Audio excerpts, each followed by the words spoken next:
Pune's Hinjawadi district is a pressure cooker of innovation.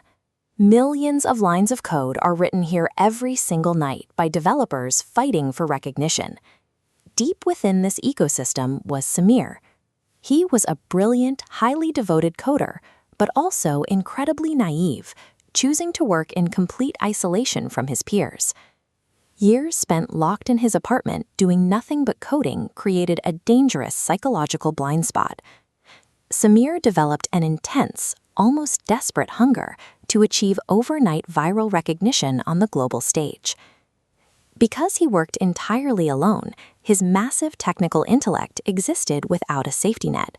There was no peer review, no standard risk management, and zero common sense to keep his ambition in check. That unchecked ambition led to a breakthrough.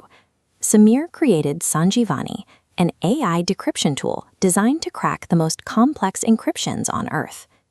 This diagram illustrates Sanjivani's core function.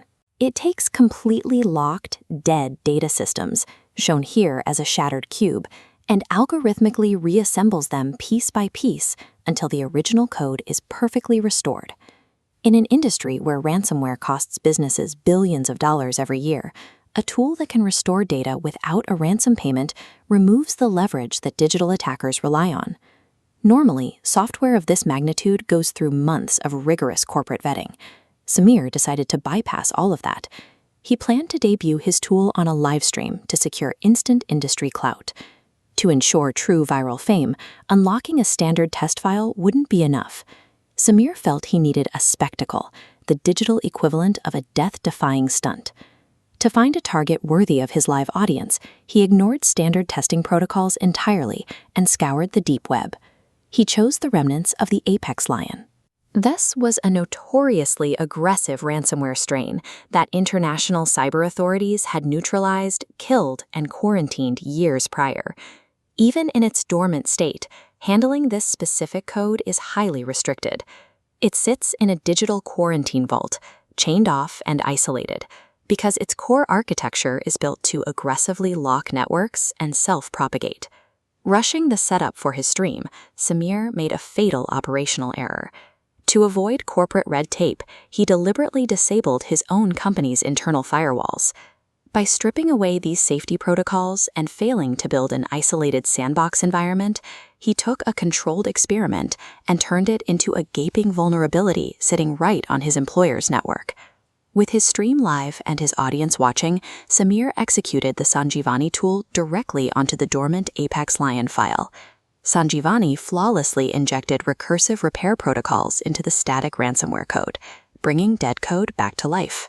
Instantly, the dark block rapidly pulses, violently shattering the clean code, expanding outward into a chaotic waveform. The Apex Lion was awake. Because Samir hadn't built a sandbox to trap the execution, the newly awakened malware instantly recognized its host environment.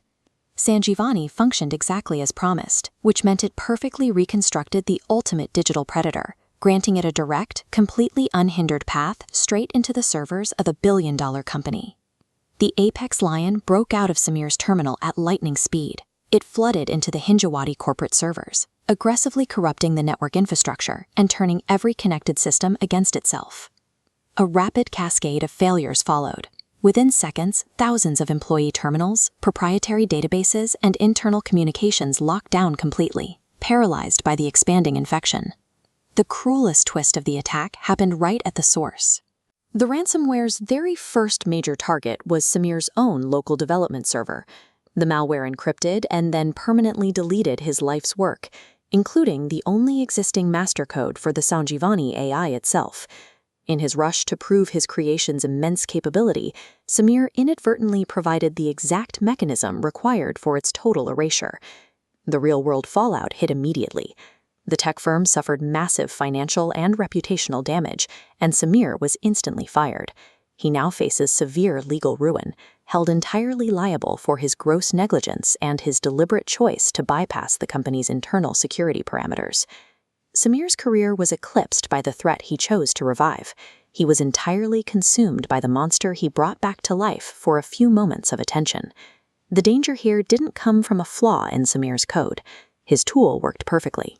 The failure was a total abandonment of the safety protocols that govern high-level software development. It serves as a reminder: the more powerful the tool, the more dangerous it becomes when the basic structures of peer review and risk management are ignored. Samir provided the cure, but he also provided the door.